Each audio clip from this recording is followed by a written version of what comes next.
করে, বিপদে পড়লে মিষ্টি করে কথা বলে, বিপদ মুক্ত হলে কঠার পরিবর্তন ঘটে, সুখে থাকলেও সৃষ্টিকর্তাকেও ভুলে যায়। এটাই স্বার্থপর মানুষের চরিত্র। ছেড়ে চলে যাওয়াটা হয়তো খুব সহজ, কিন্তু ভুলে থাকতে পারাটাই খুব কঠিন।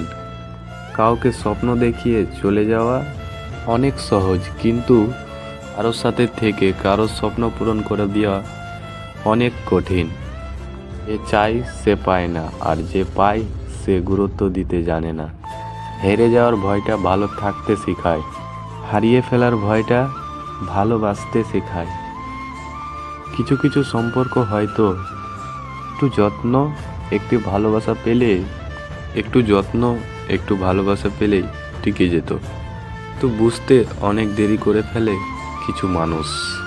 সব রকম অভ্যাস করো, কিন্তু কারোর সাথে প্রতিনিয়ত কথা বলার অভ্যাস করো না।